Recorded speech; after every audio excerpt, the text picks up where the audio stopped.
Hello everyone, welcome back. In this video, I want us to analyze the tunnel strategy of Hamas, which I think has been a general failure, and I want us to consider why it's been a failure.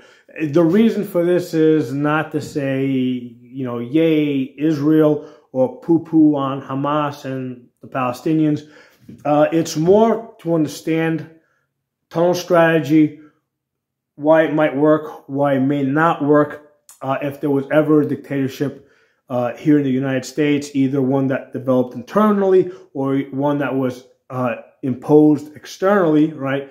I want us to understand, why tunnels might work or why they may not work in terms of trying to counter a dictatorship. Okay, so in the area of Palestine, the Hamas tunnels have pretty much turned into a tomb, okay, for the Hamas fighters, okay.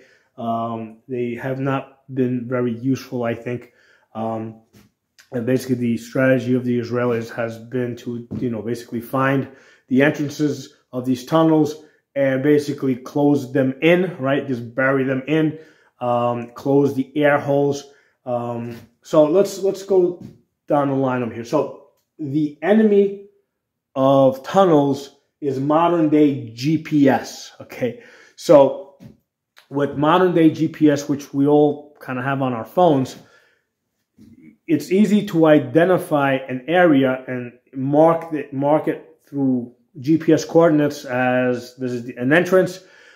Something that was not possible to do 50 years ago, right? So during the Vietnam War, the North Vietnamese were using tunnels, okay? So even if you sent, let's say, a sniper team, into the jungle, right? Position them, throughout the jungle to do observation. It was impossible for observers, right? For spies, right? To be able to communicate back the exact position of these tunnels, right? Because prior to GPS, unless you had like a street address, it's really impossible to convey accurate location information. Okay, so now with modern day GPS, you can go to any random spot in the desert or in the middle of an ocean or in the middle of a forest, and be able to accurately convey that spot, those exact coordinates, to somebody to come in and, let's say, bomb them. Okay, so the Israelis have very effectively been doing that. They've been able to observe the entrances to these tunnels. Now I'm just speculating here, either by themselves or through the use of spies, right? People in the Palestine area that are friendly to the Israelis, that are able to just use their cell phones, to convey, or maybe even some more advanced, laser sighting type of technology, right? I'm sure the Israelis would provide them with some more advanced tools than just a cell phone, where they can kind of laser paint an entrance or location, and then the Israeli army or Israeli intelligence would know exactly what area is being painted, okay, and then they can come by and just bomb it, at their convenience. Okay, so this is not a technology that was available, some 50 years ago, 60 years ago. Okay, the other thing is modern day technology that you got night vision and you've got thermal imaging, right? Where you can see like a heat source. Which again, this is technology that's available to the Israelis, not so much available to the to the Hamas people. I'm sure they've got some very basic equipment that you can buy stuff through the regular market, right? But certainly not as much of it, right? And the more importantly, they can't really use it as effectively, because let's say the Hamas people, they might be able to use thermal technology to identify or pick out specific, let's say, Israeli combatants, right? that are in the area, right? But the best they can do is target, let's say, those people, whereas the Israelis are able to engage, to get into an engagement with these Hamas people. It doesn't even matter that much if they themselves take, a couple of casualties. Once they see them, right, and they can put some fire on them through thermal technology, they can see what position they retreat to and then disappear. And then, they know exactly where the opening to one of these tunnels is, right? So again, this modern night vision and thermal technology kind of renders these tunnels obsolete. Certainly at the point where you have like pretty much complete air dominance and are in a position to basically, come in with tanks and completely put a perimeter around a given area. Okay. I think that the modern technology has made the concept of using tunnels kind of obsolete. Okay. So I think that that's the big problem here with why the Hamas tunnel system is not working. Okay. Just modern technology, particularly GPS technology, where they can pinpoint and record certain locations is kind of making it obsolete. Okay. Now, the next problem that I see with these tunnels is that these are deep, permanent tunnels. Okay. So it takes a long time to build them, right? Because they are deep and permanent, where they have like, a concrete structure to them, right? So this creates an air problem because it's so deep in the ground. They need to be able to force air down into these tunnels. So once you close off the entrances, right, if you can identify the airports, right, the ports that they have for drawing in air, you can basically, the people down there are going to suffocate, right? They might last for a couple of hours or a couple of weeks, but they're not going to last months. Okay, so the fact that these are deep, permanent tunnels kind of works against the very tactic of using a tunnel strategy. Okay. And the fact that they're permanent and they took such a long, because they're so permanent and deep, it took a long time for them to build them, right? So while they were being built, I'm sure that the Israelis had spies in the area that were conveying that information back, to whatever, Israeli intelligence, okay? Again, because these were like deep, permanent tunnels, they were a major construction project in themselves. These aren't like kind of like light temporary tunnels where it takes you, let's say, like a week to dig out a certain area, and then a week later you dig into a different area, like kind of like they did during the Vietnam. And although some of them were pretty deep, with the amount of time and effort that they put into building these deep tunnels, the Israelis were able to gather that information. Okay. The other problem is that these tunnels are basically under buildings. Okay. So what happens is the Israelis are basically using the buildings themselves that are above the tunnels to bury the tunnel entrances, right? So they bomb the buildings above them. The buildings collapse. They close the tunnel entrances. Okay. So the Israelis are using the buildings above the tunnels to close the entrances and the air holes. Okay. And here's the interesting thing.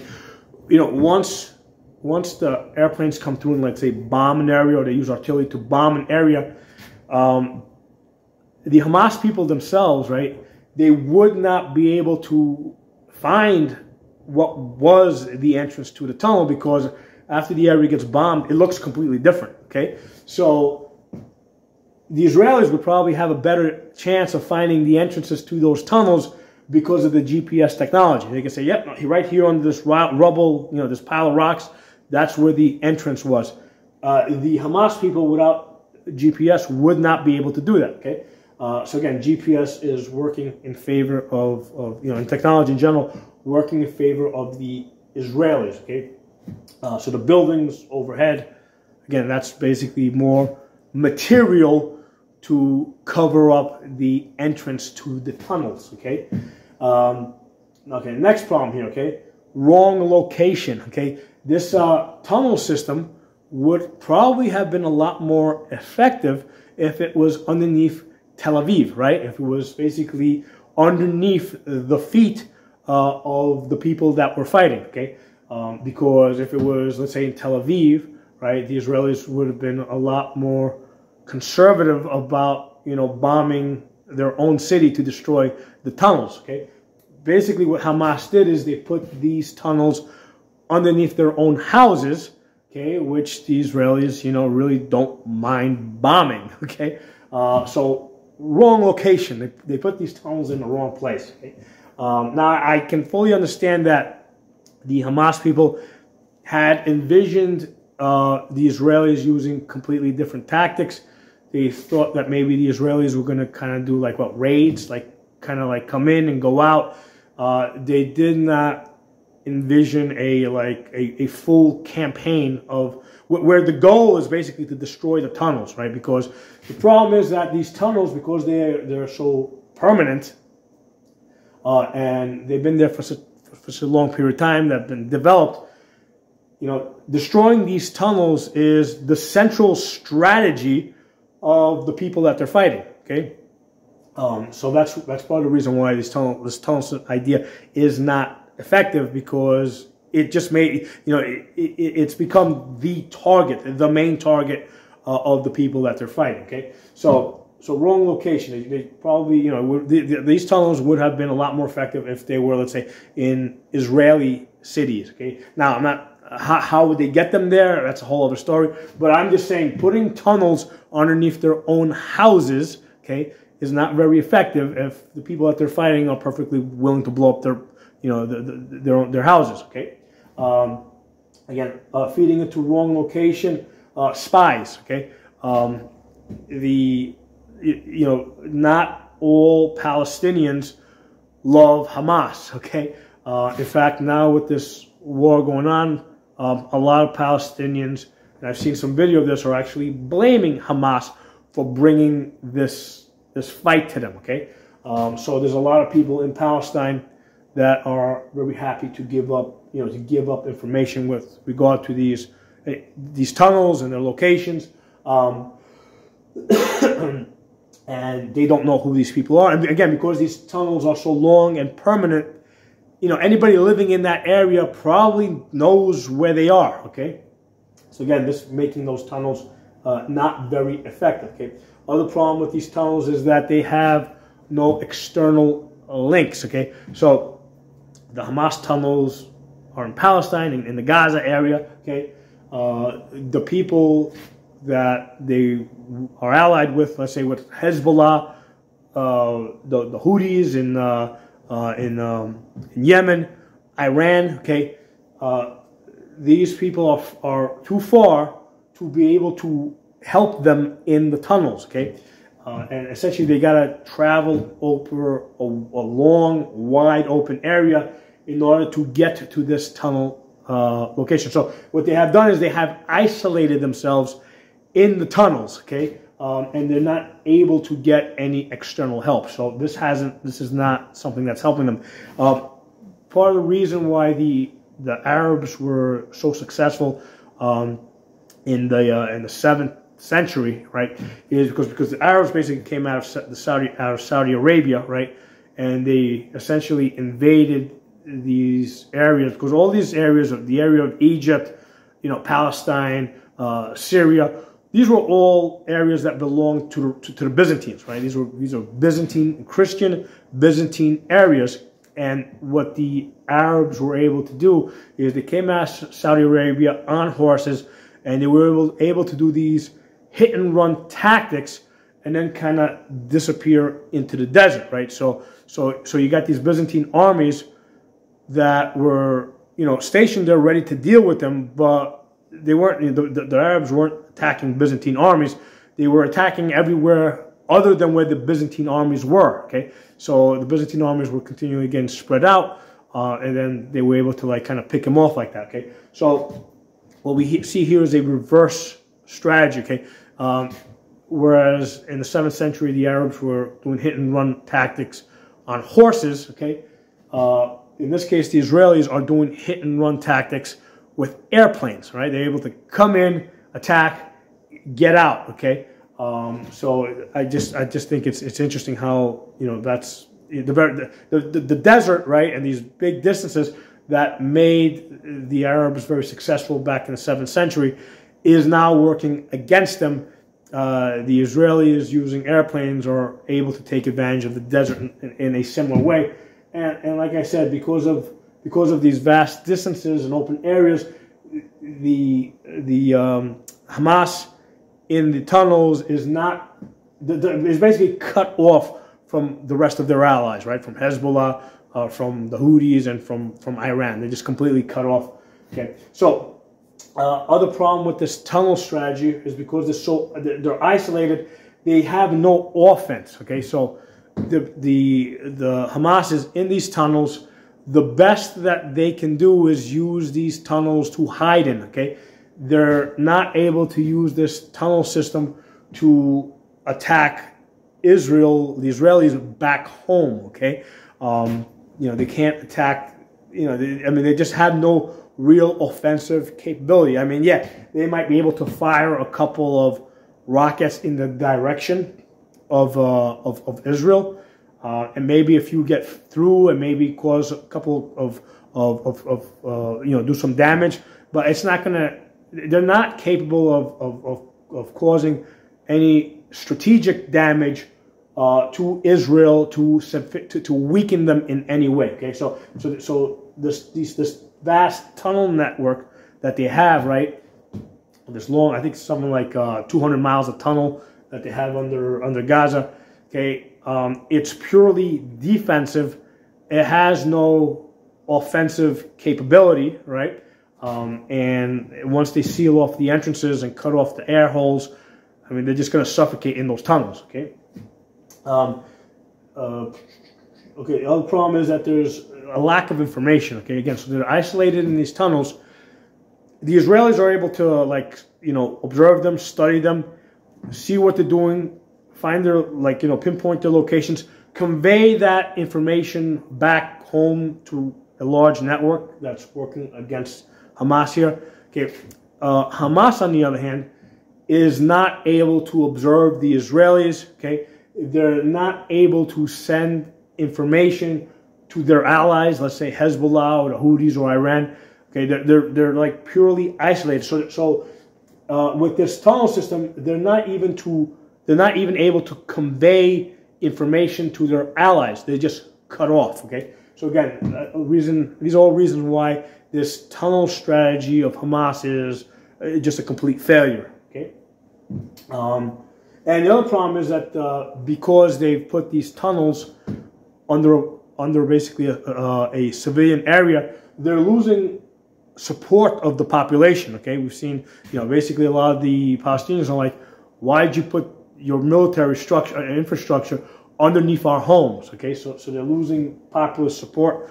We've seen lots of you know, I mean, there's clips here and there of a lot of the Palestinians not very happy with Hamas. Okay, because they're putting the civilian population in danger.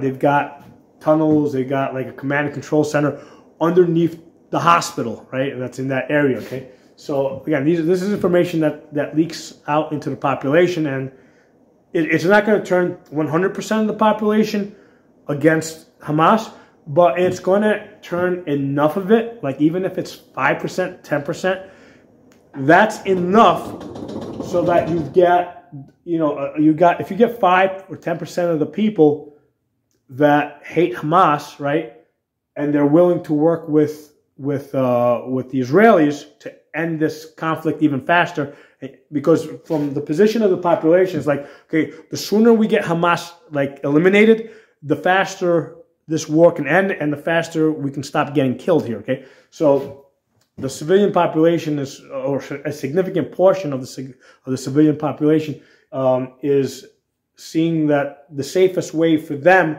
is to help the Israelis defeat Hamas. Okay, so again, this all goes back to wrong location. Okay, so this is all a summary of why this tunnel system has basically just turned into a tomb for these Hamas fighters.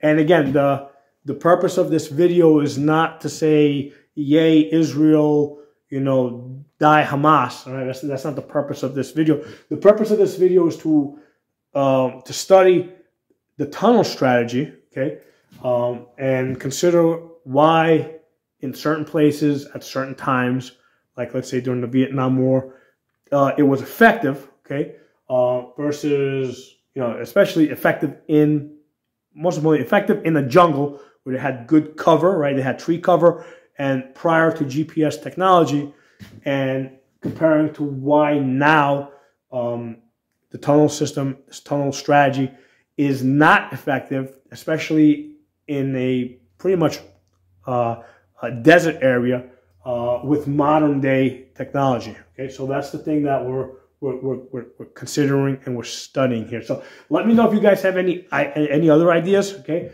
again, obviously I'm not there. I'm gathering little pieces, you know, here and there as I see them come up in the news. So this is the information I've been able to gather as to why this tunnel strategy is not working. If you guys think differently or if you have anything else to add, please put in the comments. I'll talk to y'all soon.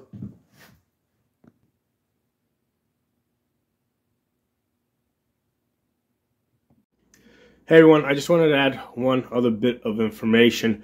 I think like 2 or 3 days ago, the leader of Hezbollah, which is one of Hamas's allies, came out and basically made a general announcement condemning what was going on in Gaza, but falling short of saying that, hey, they were all in, that they were going to ride in and assist and aid Hamas.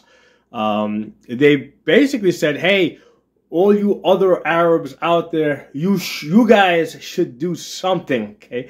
They didn't say that Hezbollah didn't say that they were going to do something. They said that basically other people out there should do something. And I think that's indicative of Hezbollah saying, wait a second, we've got the same tunnel structure here. The tunnels aren't working so great for Hamas. They're probably not going to work so great for us either. So I think that that's like an indicator of how this tunnel strategy is being perceived, and I think Hezbollah, you know, seeing what's going on in Gaza with Hamas, is seeing that it's probably not going to be, it's, you know, that their tunnel strategy will probably be just as much of a failure as the one that Hamas is using in Gaza. So I just wanted to add that extra bit of information.